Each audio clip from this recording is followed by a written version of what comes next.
皆さんこんにちは。日本将棋連盟棋士七段の村中修司です。今回はですね、将棋王座で指しました対局の解説編をお届けいたします。戦型が相手の方のね、先手三間飛車に対して、私が持久戦模様、居飛車穴熊を匂わせるようなね、形から、相手の方がね、石田流に組み替えを狙うというね、プロアマ問わず非常にね、人気のある駒組みなんですね。三間飛車から、石田流に振り飛車が組み替えてきた時にね、どのように戦っていけばいいのかということをね、ポイントを解説していきますので、最後までごゆっくりお楽しみください。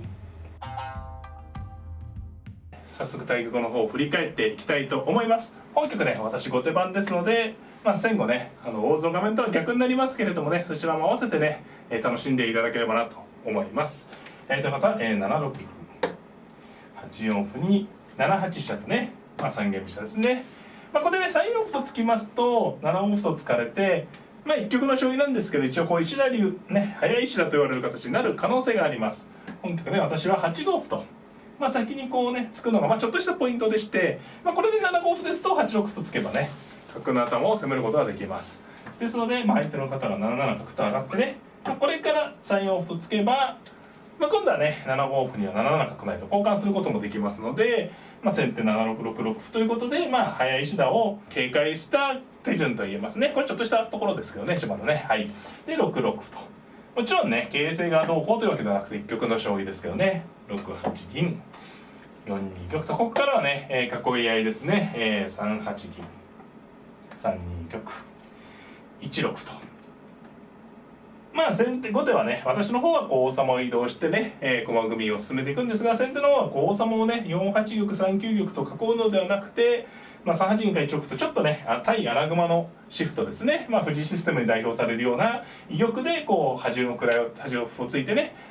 居飛車穴熊しますかという聞いてるような指し方ですね。でもちろんこう受けずにね、穴熊を3三角と目指す手もあるんですけど、本局は1四歩とね、私は受けました。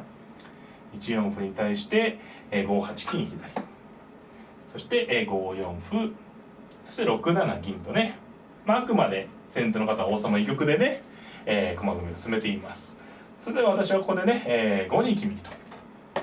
私の方は端歩を受けてますから、もし先手がねこうどんどんこう穴熊と決め込んで、居玉で攻めてくるようなことがもしあれば、逆にこう私の方も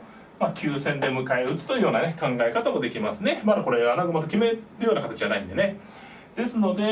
先手の方としてもね、考え方として穴熊と分かっていればね、もっと積極的、例えば3六歩から3七桂とかね、よりこう対穴熊シフトできるんですけど、後手の方がどちらもあるということでね、極端な形にしづらいですね。実戦もここで4八玉と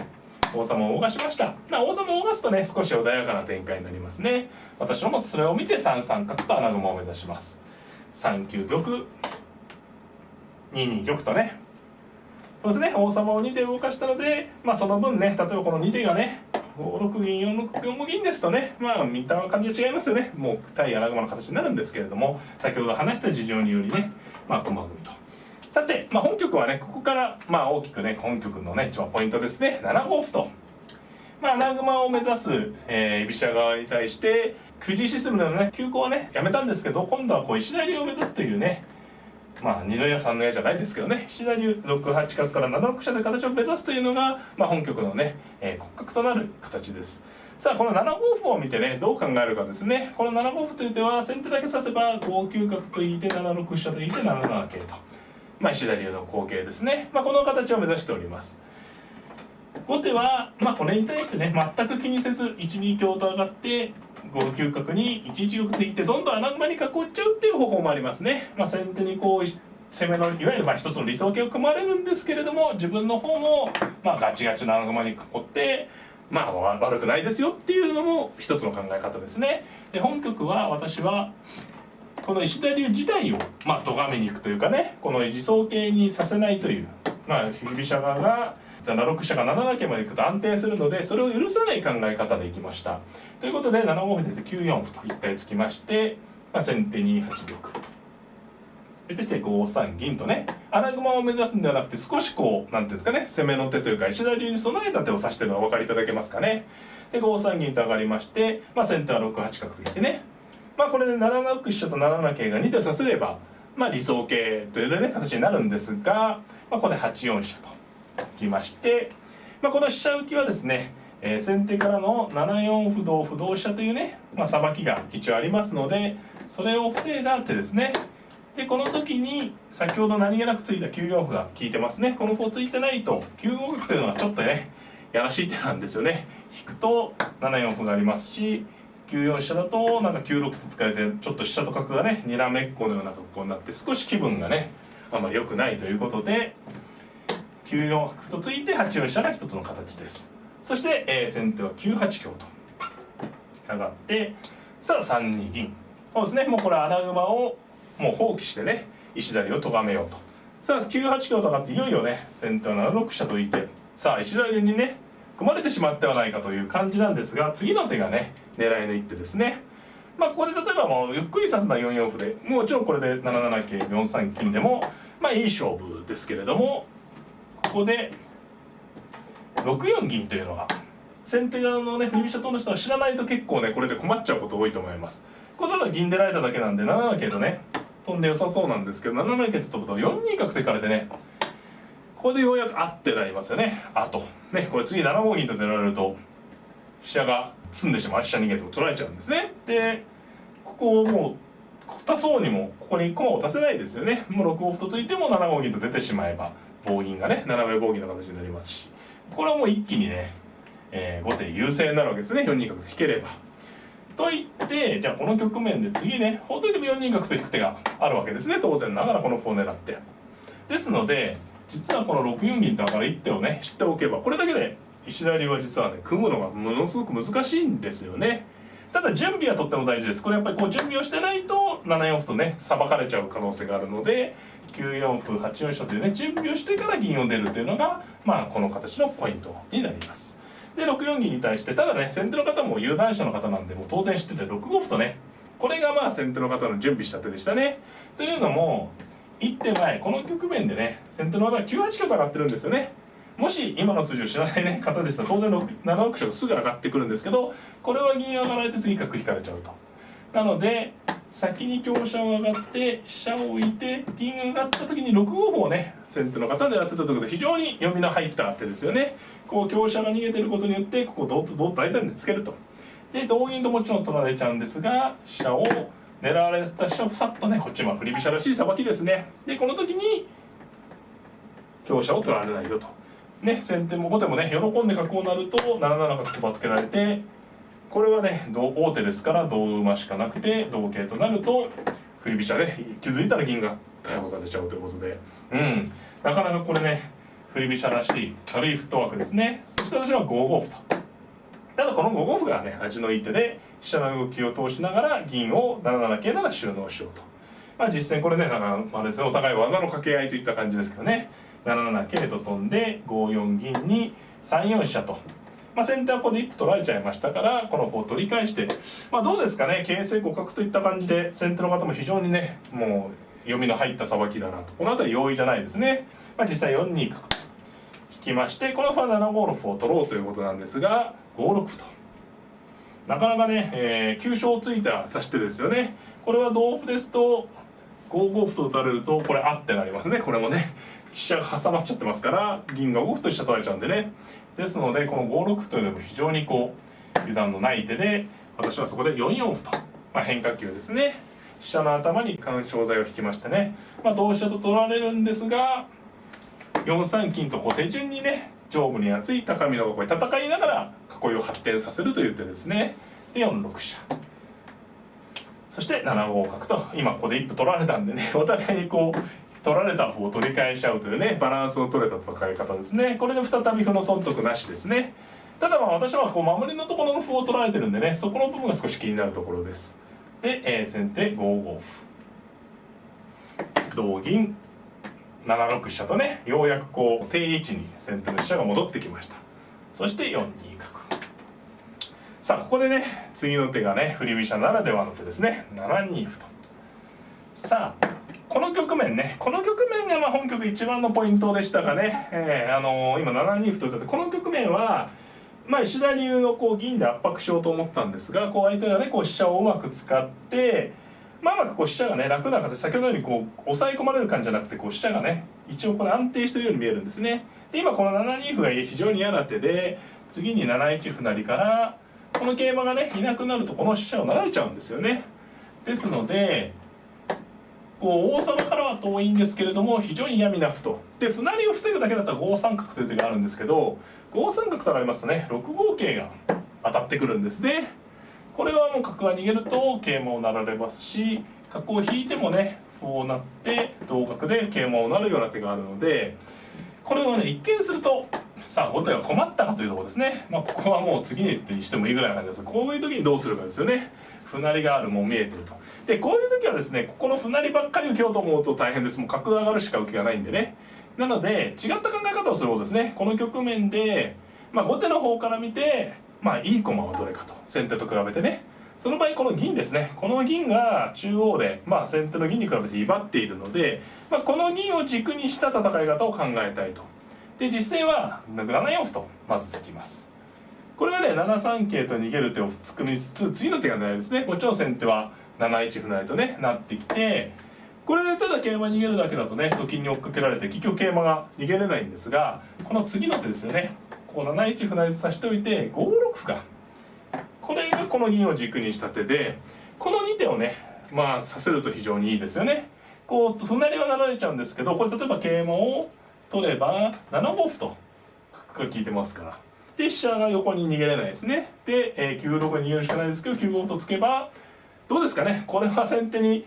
もう桂馬を上げても嬉しいですね。飛車が取り返せますからね。ですので、まあ、先ほどの局面でね7一歩成は許すんだけれども、この銀を軸に飛車を圧迫するっていう考え方で対応したということですね。これが本局のポイントです。今5六歩と打たれて、これ7五歩が分かっていてもね非常に受けにくいんですね。例えば5六同銀と取っても同銀ではなくてこの瞬間に歩を突く手がありますね。これは銀を取れば飛車を取ればいいし、飛車を逃げるとやっぱり歩を突いて、これね先手の立場に立ってみると意外と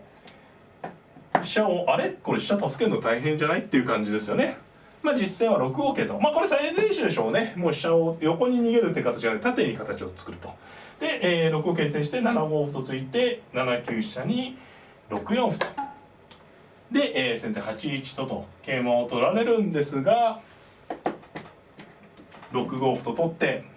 どうですかね。先ほど一瞬ピンチと思われた局面、この形になってみるとね非常にうまくまとめたなっていう感じしないですか。これなんかこう圧迫してますよね。まあこれで桂交換で、もちろんここでね先手は9一と香車を取ってね共存なんですけれども、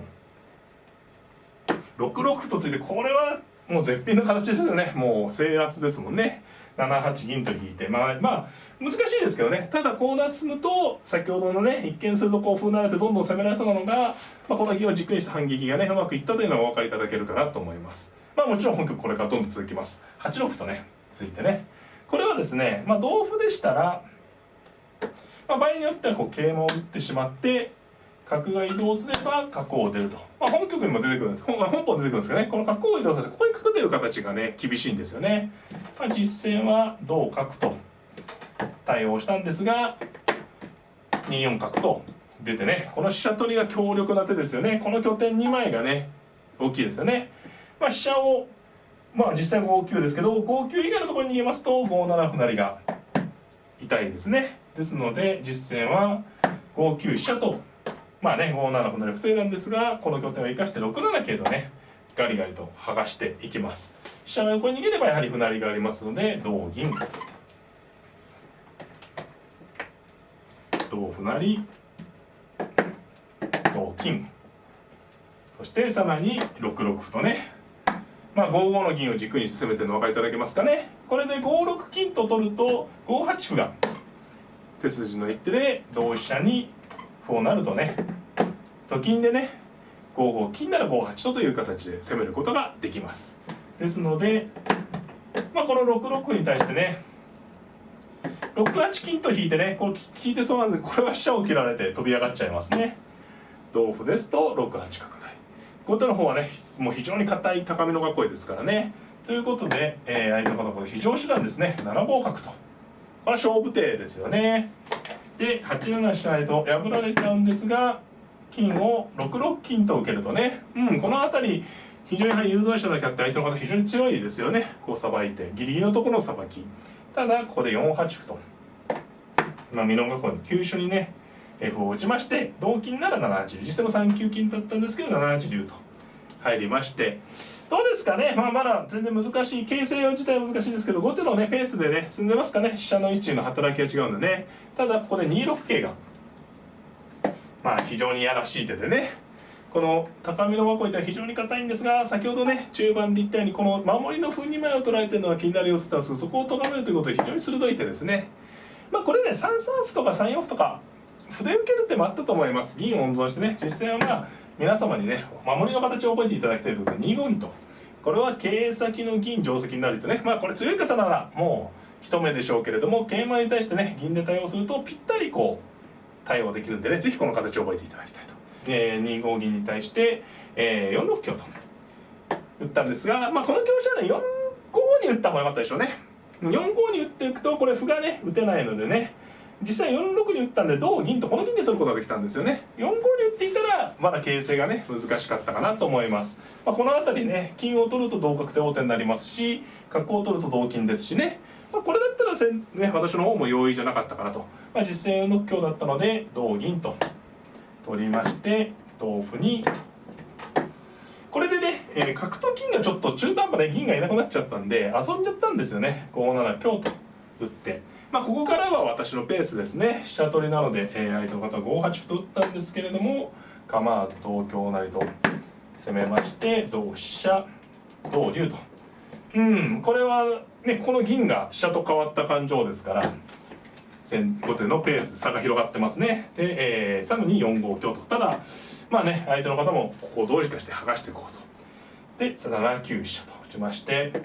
この時にねこの4八の歩がきついんですよね。こう飛車効いてて補強する場所がねないんですよね。この歩が効いてますからね、ないですね。この7九飛車ではっきり後手勝勢と、なりましたね。で7九飛車に対して5九と打ったんですけど、他の手もね難しかったですかね。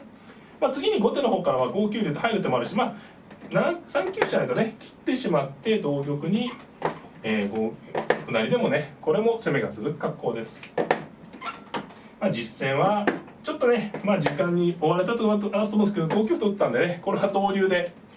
よりねきつくなりましたね。2枚飛車で受けがないですね。で4九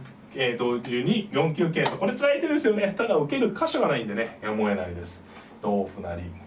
ここからはね寄せですね。4三香成同銀と、落ち着いて取りましてね、桂馬を使ってくれたんでね3四に桂馬を打ってくれる脅威もなくなりましたね。同4三に4九金と取ったんですが、同竜同銀、飛車を渡すのは怖いですけどね、同飛車成と迫りましてね、金銀桂香で先手も飛車金銀と持ってるんですが、バラバラながらもね駒がたくさんいますので、この角だけではちょっと攻めが効かないですね。実戦は7二飛車と王手をしたんですが、4二歩と手堅く受けまして、これ以上攻めが来ないと3九金と受けたんですが、逃げても勝ちですけど、この場合はね自玉が安全ですので同竜と切ってしまって、同玉に4七銀と。金なし将棋には受け手なしですね。何か飛車を受けてきても歩を成れば攻めがつながります。実際王様上がったんですが3八金と追っていって、今度はこれは攻め駒に、なってきましたね。1八玉に1六銀と出たところで、相手の方の投了となりました。以下はねもうこう完全包囲してますし、後手の王様に、詰み筋がないということで投了もやめません。はい、いかがだったでしょうか。ご覧いただいた通り、振り飛車対三間飛車対居飛車のね非常に難しい将棋でした。特に中盤がね相手の方の振り飛車非常に指し慣れていてね、途中7二歩と歩を垂らされたところでのね対応というのが非常にこの将棋のねポイントになりました。内容が難しかったという方もね繰り返し見ていただければね幸いです。この動画が良かったなという方はグッドボタンを、チャンネル登録の方もぜひぜひよろしくお願いいたします。それではまた、さようなら。